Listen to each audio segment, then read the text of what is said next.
Central pay commission ಜನವರಿ 2026 coming ಜನವರಿಯಿಂದ ಕೇಂದ್ರ ಸರ್ಕಾರಿ ನೌಕರ ವೇತನ ಪರಿಷ್ಕರಣೆ ಆಗ್ತಾ ಇದೆ. ನಮ್ಮ ಪೇ ಕಮಿಷನ್ ನಾವು ರೆಕಮೆಂಡೇಶನ್ ಮಾಡಿಸಿದೀವಿ. ಏನಂತ ಮಾಡಿಸಿದ್ವಿ ನೋಡಿ, ನಾವೆಷ್ಟು ಮುಂದಾಲೋಚನೆ ಇರುತ್ತೆ ಅಂತ ಎಲ್ಲ ತಿಳ್ಕೋಬೇಕಂದ್ರೆ ನೀವು ತಿಳ್ಕೊಳ್ಳಲ್ಲ, 4 ಜನ ಕೇಳೋದಿಲ್ಲ. ಇದು ನಮ್ಮ ದುರ್ದೈವ. ನಾವು ಸೆಂಟ್ರಲ್ ಪೇ ಕಮಿಷನ್ ಅಲ್ಲಿ ಒಂದು ಆರ್ಡರ್ ಮಾಡಿದ್ವಿ.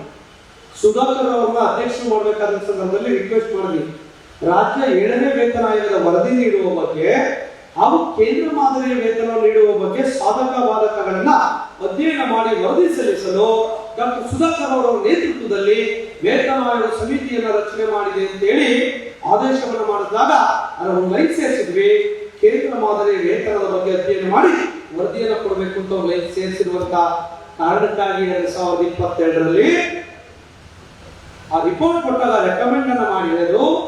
ಏನ್ ರೆಕಮೆಂಡ್ ಮಾಡಿದ್ದಾರೆ ಪೇ ಕಮಿಷನ್ ಅವರು? ಸೆವೆಂತ್ ಪೇ ಕಮಿಷನ್ ಅಂದ್ರೆ ಕರ್ನಾಟಕ ರಾಜ್ಯ ಸರ್ಕಾರಿ ನೌಕರ ವೇತನ ಭತ್ಯೆಗಳು ಕಡಿಮೆ ಇದೆ. 22 ರಾಜ್ಯದಲ್ಲಿ ಸೆಂಟ್ರಲ್ ಪೇ ಕಮಿಷನ್ ಇದೆ.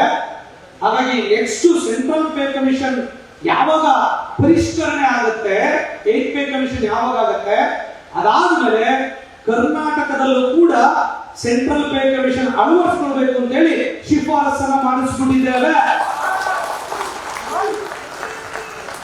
ಮತ್ತೆ 2026, 27 ಮತ್ತೆ 26 ಜನವರಿಯಿಂದಲೇ ನೀವು ಸ್ಟಾರ್ಟ್ ಮಾಡ್ಕೋಬೇಡಿ, ಆಗಲ್ಲ.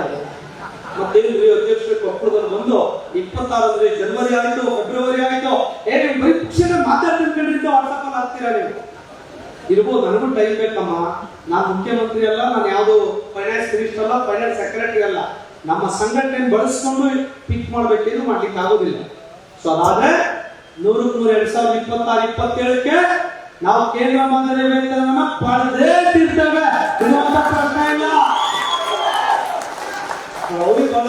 ತುಂಬಾ ಖುಷಿ ಕೊಡ್ತಾ ಇದ್ದಾರೆ ಕಂಡ್ರೆ, ಅದು ನಿಜವಾದ ಕಿಮ್ಮತ್, ಅದು ಸಂಘಟನೆ ಕಂಡ್ರೆ. ಎಸ್ ನೋಡಿ, ಸೆಂಟ್ರಲ್ ಪೇ ಕಮಿಷನ್ ಆದ್ರೆ ಡಿಎ ನಮ್ಗೆ ಈಕ್ವಲ್ 3 ಕೊಟ್ಟರೆ 3, ಈಗ 2.5, 10% ಹೋಗಿ 5 ವರ್ಷಕ್ಕೆ 12% ಡಿಎ ಕಳ್ಕೊಳ್ತೇವೆ.